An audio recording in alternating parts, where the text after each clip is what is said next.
이 시간에 하나님 말씀 보겠습니다.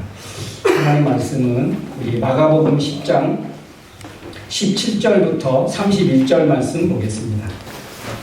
한 절씩 교도하겠습니다. 예수님이 길을 가시는데 한 사람이 달려와서 무릎을 꿇고 선한 선생님, 제가 무엇을 해야 영원한 생명을 얻겠습니까? 하고 물었다. 그래서 예수님이 그에게 대답하셨다. 왜 나를 선하다고 하느냐? 선한 분은 하나님 한 분뿐이다. 너는 살인하지 말라, 간음하지 말라, 도둑질하지 말라, 거짓 증언하지 말라, 남을 속여 빼앗지 말아라, 내 부모를 공경하라고 한 계명들을 알고 있겠지. 그러자 그는 선생님, 저는 이 모든 것을 어려서부터 다 지켜왔습니다 하였다. 그때 예수님이 사랑하는 마음으로 그를 바라보시며 말씀하셨다. 내게 한 가지 부족한 것이 있다. 가서 내 재산을 다 팔아 가난한 사람들에게 나눠주어라. 그러면 내가 하늘에서 보물을 얻을 것이다. 그리고 와서 나를 따르라. 그러나 그는 재산이 많음도 이 말씀을 듣고 근심하여 가버렸다.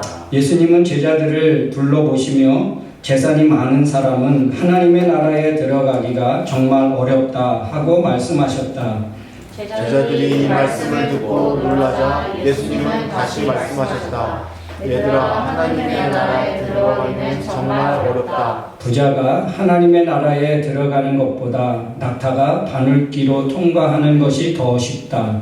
그러자 제자들은 더욱 놀라며 그렇다면 누가 구원을 받을 수 있겠는가 하고 수군거렸다. 예수님은 제자들을 보시며 사람의 힘으로는 할 수 없지만 하나님께서는 다 하실 수 있다 하고 말씀하셨다.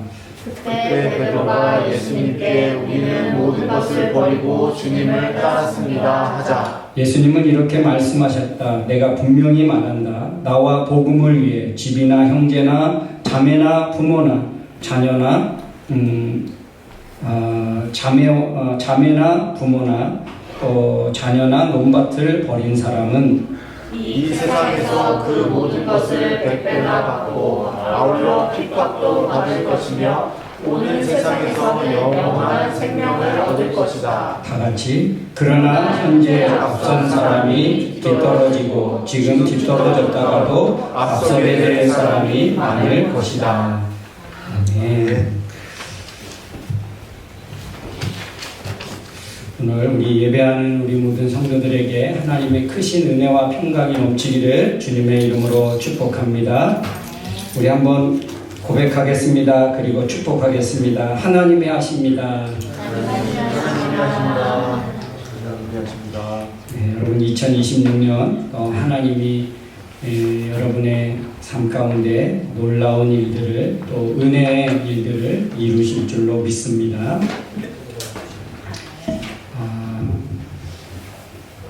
우리는 이 세상을 살아가면서 어쩌면 무언가를 더 가져야 행복하다라고 생각을 하지요.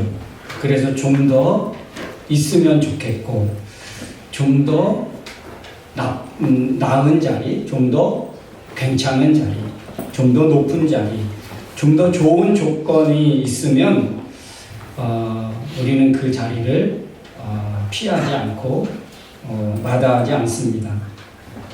그것들을 그렇게 차지하면 우리는 굉장히 만족할 것으로 그렇게 생각합니다.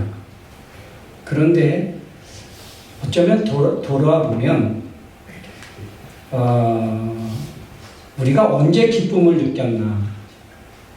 더 갖고 더 가지려고 하고 더 좋은 것 찾아갈 때에는 그 순간 목표하고 또 소망했던 것들을 이루었다는 것이 있지만 또 곧 또 보이게 되는 거예요. 나보다 더 높은 사람, 나보다 더 많이 가진 사람, 나보다 더 조건이 더 좋은 사람, 이런 사람들이 눈에 들어오게 되고 그것들을 또 소망하고 그것들을 또 쫓아가게 됩니다. 끝이 없지요. 나보다 나은 조건에 있는 사람들은 항상 내 주변에 있기 마련입니다. 그래서 우리는 어쩌면 이 세상에 보이는 것들을 쫓아가다 보면 그 구멍난 주머니에 뭔가 자꾸 채우려고 하는 것과 같다는 것이지요. 결코 그곳에 만족이 없고 기쁨이 없습니다. 그러면 우리가 언제 기뻐했나 봤더니 더 가졌을 때가 아니라 오히려 나누었을 때, 섬겼을 때, 내가 집착했던 것들을 내려놓을 때, 그때 우리의 마음이 평안해지고 더 채워지고 있다는 것을 우리는 알게 되어집니다. 그렇게 안 해본 사람은 모르지만 해본 사람은 알죠. 아, 이게 진짜 행복이구나. 이게 진짜 기쁨이구나. 이게 진짜 인생을 사는 것이구나. 오늘 예수님은 우리에게 역설적인 진리를 말씀하고 계십니다. 오늘 말씀 속에 한 부자 청년, 그는 뭔가 그 한 가지 때문에 영원한 생명을 바로 눈앞에 두고 얻지 못하는, 놓쳐버리는 그런 안타까운 일이 생기게 되어집니다. 오늘 마가복음 10장 17절에 보면 한 사람 이렇게 나오는데, 우리 마태복음 19장에 가보면 이 한 사람은 한 청년이라고 기록되어져 있습니다. 이 한 청년은 어떤 사람이었느냐? 재물이 많은 사람이었습니다. 그러면 그리고 이 사람이 늘 고민했던 것 중에 하나가 뭐냐면 어떻게 해야 영생을 얻을 수 있느냐는 것이었습니다. 예수님께 던진 질문이었죠. 그러면 정말 이 영원한 생명을 얻는 길을 알고 싶어서 질문한 것일까? 아니면 다른 어떤 의도가 있었을까? 이 부자 청년은 어쩌면 되게 진지했고 영생을 간절히 원했던 것으로 보여집니다. 왜냐하면 17절에 이렇게 기록하고 있습니다. 예수님이 길을 가는데 한 사람이 달려와서 무릎을 꿇고 정중하게 예수님 앞에 그렇게 질문을 던집니다. 달려왔다. 그리고 예수님 앞에 무릎을 꿇었다. 이것은 그냥 예수님 앞에 누구나 할 수 있는 그런 자세다라고 할 수 있지 않습니다. 예수님 앞에 이렇게 와서 겸손하게 자기의 고민과 자기의 그동안 해왔던 그 고민들을 묻는 것은 어쩌면 이 사람은 되게 진지하게 영생에 대해서 고민해왔고 그 문제를 알고 싶어 했던 청년으로 보여집니다. 그래서 21절에 예수님은 이 청년을 굉장히 사랑하셨습니다. 21절에 이렇게 말씀합니다. 그때 예수님이 사랑하는 마음으로 그를 바라보시며, 예수님은 사랑하셨고 굉장히 측은하게 이 청년을 바라보시고 그에게 진지하게 예수님이 대답해 주셨습니다. 그래서 꼭 이 청년이 영생을 얻을 수 있는 사람이 되면 좋겠다는 그런 사랑의 마음을 예수님이 가지셨음을 우리는 생각해 볼 수 있습니다. 어떻게 영생을 얻을 수 있는가? 예수님은 말씀합니다.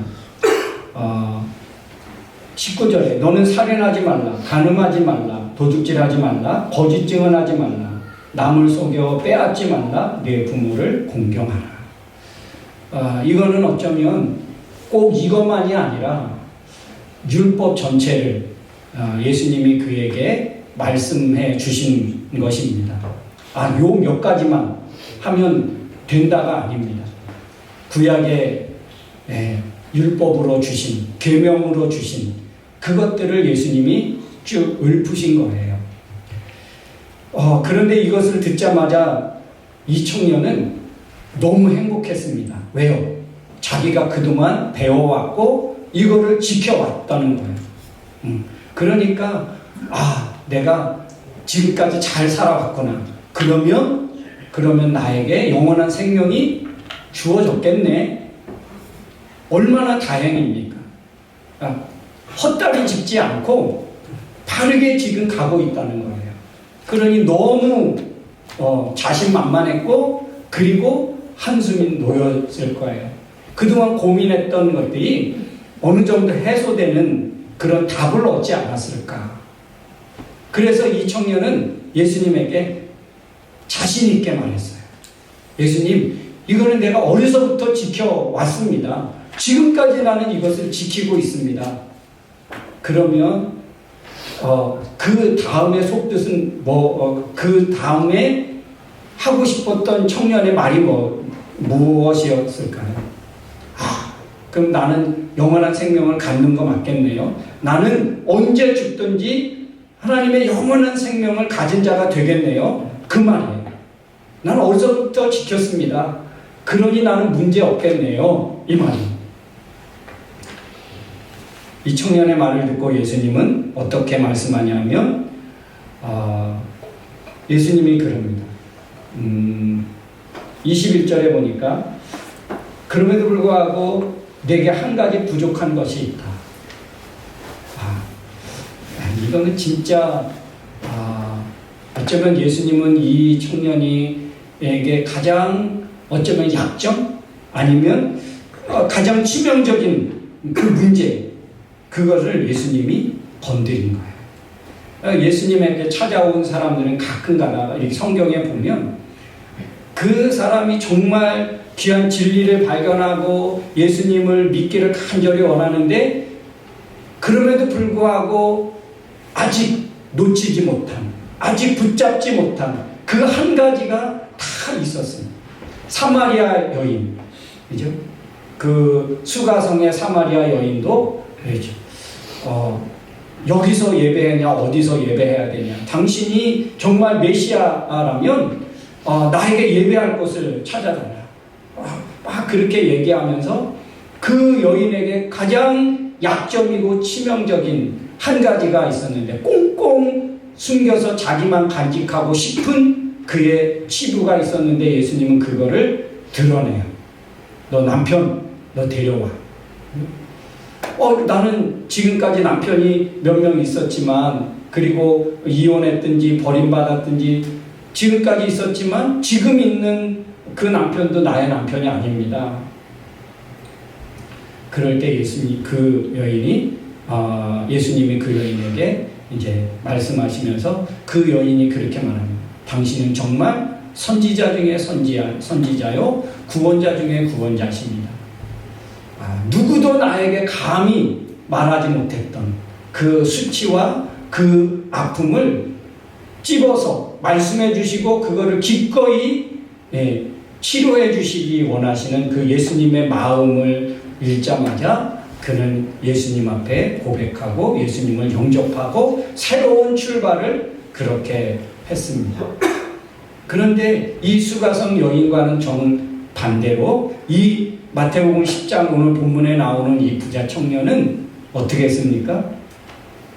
22절에 그는 재산이 많음으로 이 말씀을 듣고 근심하며 가버렸다. 소득 없이 오히려 더 큰 근심을 안고 그는 영생을 얻지 못하고 영생을 하나님께로부터 받지 못하고 그냥 근심하고 돌아갔다라고 기록하고 있습니다. 예수님은 이 청년의 가장 필요한 것을 가장 중요한 것들을 예수님이 그에게 말씀하셨습니다. 그는 영생을 원했지만 영생보다 더 붙잡고 있는 것이 그에게 있었습니다. 하나님 나라보다 내려놓지 못한 그에게 또 다른 하나님 우상이 그에게 있었습니다. 하나님보다 더 큰 하나님이 그 인생에 자리 잡고 있었던 것입니다. 하나님과 바꿀 수 없는 그에게 있어서는 하나님과 바꿀 수 없는 그 무엇이 그에게 있었다는 거예요. 이 청년은 율법을 계명을 지켜서 영생을 위해서 이미 상당히 준비되어진 사람이었습니다. 그럼에도 다른 조건이 있지 않을까 해서 왔을 때 이것은 그 정도로 율법은 지켰지만 계명은 지켰지만 자기 안에 확신이 없었다는 증거예요. 나는 율법을 어려서부터 지켜왔지만 영생에 대한 확신이 서지 않았다는 거예요. 그래서 예수님에게 왔습니다. 예수님이 그에게 정말 기회를 주신 거죠. 정말 하나님을 붙잡기 위해. 그래서 여러분 오늘 이 본문의 말씀을 보면서 몇 가지 정리를 해봤더니 영생은 율법을 지키는 그 어떤 대가로 주어지는 것이 아니라 하나님의 주권으로 주어질 수 있다는 것. 그것을 우리가 한번 생각해 볼 수 있습니다. 그래서 27절에 이렇게 말합니다. 사람의 힘으로는 할 수 없지만 하나님께서는 다 하실 수 있다. 사람의 의로움만으로 도덕, 윤리적인 깨끗함, 종교적인 바른 태도 이것만으로 영생을 얻어지는 것이 아니라 하나님의 주권으로 우리에게 주어질 수 있는 것이 영생이라는 것입니다. 그리고 두 번째는 뭐냐면 재물을 문제 삼으신 것. 내게 재물이 많다. 그래서 이것들을 팔아서 가난한 사람에게 주고 너는 나를 와서 따르라.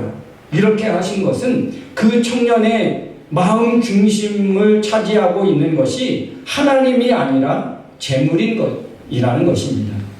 여러분 여기서 강조하고 있는 것은 뭐냐면 재물이 많으냐 적으냐가 아니고 재물을 포기하느냐 포기하지 못하느냐가 아니라 그 청년을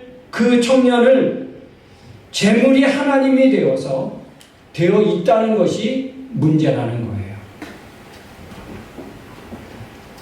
재물이 그에게는 하나님이었다는 것입니다. 그래서 그 마음 중심을 기꺼이 그 자리를 비우고 하나님으로 바꿀 수 있는지 그것들을 도전한 것이죠. 이 청년은 근심하며 돌아갔습니다. 그리고 제자들을 향해서 예수님이 그렇게 또 말씀합니다. 제자들을 둘러보시고 이 청년이 그냥 간 것을 너무나 안타까워하시면서 제자들에게 말씀하는 거예요. 재물 많은 사람이 하나님 나라에 들어가기가 얼마나 어려운지 모르겠다. 네. 그러자 베드로는 어떻게 합니까? 베드로는 예수님 우리는 다 버리고 주님을 쫓았는데요. 여러분 제자는 오늘 말씀해 보면 제자들은 버렸는데 29절에 어떻게 된다고요?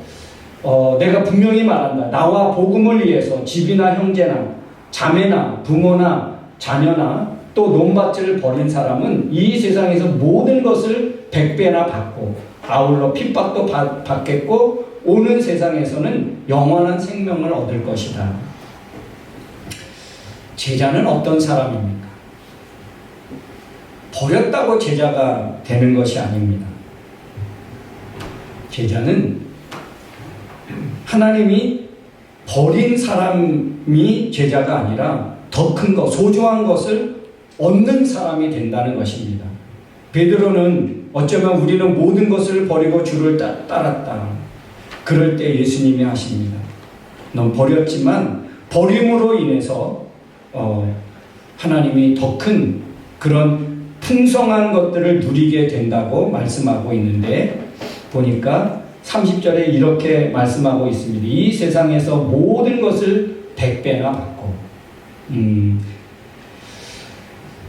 이 세상에서 버린 것에 대한 하나님의 분명한 위로가 있습니다. 그리고 그대로 돌려받는 의미, 이 세상에서 100배나 받는다, 이것은 그대로 돌려받는다 그런 의미가 아니라 버림으로 인해서 그것들이 영원히 잃어버리는 것이 아니라 공동체 안에서 풍성한 삶을 누리게 된다는 의미가 있고, 그러면서 어떤 말씀에 보니까 이렇게 이 말씀이 없으면 참 위로가 되고 소망이 더 확 될 텐데 봤더니 아울러 핍박도 받을 것이다. 핍박도 받을 것, 이것을 예수님이 일부러 더 덧붙이십니다. 하나님 나라의 그 어떤 100배의 은혜는 보상 패키지가 아니라 핍박도 있겠지만 그 속에서 누리는 은혜라는 그런 의미를 품고 있다는 거예요. 참 이 부분이 참 해석이 어렵고 이해되고 함께 뭔가 말씀을 나누는데 조금 어려움이 있었습니다. 그래서 책도 찾아보고 또 주석도 뒤져보고 그랬는데 이 핍박도 받을 것이라고 하는 이 의미는 그 핍박이 있겠지만 그 속에서 하나님의 뜻을 발견하고 하나님이 주신 은혜를 발견하고 오히려 핍박 가운데서 감사하게 되는 것들을 알게 될 것이다 는 거예요. 그래서 제자는 고난과 핍박이 있지만 그 속에서 하나님이 은혜를 알게 되고 감사하게 된다는 것입니다. 영생은 인간의 노력과 성취로 얻어지는 것이 아니라 마음을 붙잡고 있는 우상을 내려놓고 예수님을 따르는 믿음으로 얻게 되어지는 것, 이것이 영생이라는 것이고 이 영생은 하나님께로만 온다는 사실입니다. 이 세상에 어떤 통로로 영생이 우리에게 주어지고 오는 것이 아니라 영생의 통로는 오직 예수 그리스도를 통해서 하나님만이 우리에게 주실 수 있는 선물 중에 선물이고 축복 중에 축복이라는 것입니다. 그런데 그 길은 손해처럼 보인다는 거예요. 왜냐하면 세상의 가치와 정반대되는 것들이니까. 세상이 추구하는 그 가치에 정반대되는 곳에 있기 때문에 그렇습니다. 그래서 우리는 어쩌면 세상 사람들이 보기에는 바보 같고 늘 손해만 보는 것 같고 그렇다는 거예요. 그러나 결국 가장 풍성한 길은 예수 안에 예수님께 있다는 거예요. 가장 복된 길은 이곳에 있다고, 예수님에게 있다고 오늘 선포하고 있는 것이지요. 오늘 한 청년은 버리지 못해서 그거를 다시 끌어안고 근심하면서 그것들보다 더 강력하고 좋은 영생을 놓쳐버렸지만 제자들은 버렸기 때문에 더 큰 것을 약속받은 그런 사람이 되었다는 것이죠. 버려야 얻을 수 있었습니다. 여러분, 예수님이 십자가에서 당신의 생명을 내놓지 않았다면 오늘 말씀과 같이 당신의 생명을 버리지 않았다면 어떻게 됐을까요? 십자가에서 자신의 생명을 버리고 예수님은 교회를 얻으셨고 천하보다 귀한 생명, 수많은 생명들, 수많은 영혼들, 수많은 우리 성도들을 얻게 되었다는 것입니다. 하늘의 밀이 땅에 떨어져서 썩으면 많은 열매를 걷지만 썩지 않으면 하늘 그대로 있습니다. 버려야 더 좋은 것 얻게 된다는 거예요. 썩어져야, 하늘의 밀이 땅에 떨어져 썩어져야 30배, 60배, 100배의 수확을 기대할 수 있는 거예요. 근데 하늘 그대로 있다면 아무것도 주어지지 못하고 얻을 수 있는 게 그 하늘조차도 다시 얻지 못한다는 거예요. 예수님이 십자가에서 기꺼이 당신의 생명을 우리에게 십자가에서 버렸기 때문에 오늘날 교회를 하나님은 얻으셨고 수많은 천하보다 귀한 영혼, 천하보다 귀한 우리 성도들을 하나님이 자녀로 얻을 수 있게 되었다는 것이지요. 오늘 이 부자 청년은 버리지 못해서 더 귀한 것, 더 소중한 것 얻지 못하고 누리지 못하고 결국에 근심하며 다시 돌아가는 이 아쉽고 안타까운 것들을 보면 우리는 제자들 같이 버리고 주님을 믿고 주님을 따르는, 그렇게 따르는 자로 선택됐고 부름받았다는 것, 우리가 다시 한번 기억하면서 내가 버려야 얻을 수 있구나, 내가 나눠야 섬겨야 하나님이 주실 게 있구나. 우리가 다시 한번 우리가 좀 우리의 믿음의 그 가치와 그 믿음의 그 노선을 다시 한번 우리가 깨닫고 마음에 품어야 할 줄로 믿습니다. 이 시간 한번 같이 찬양하기를 원합니다.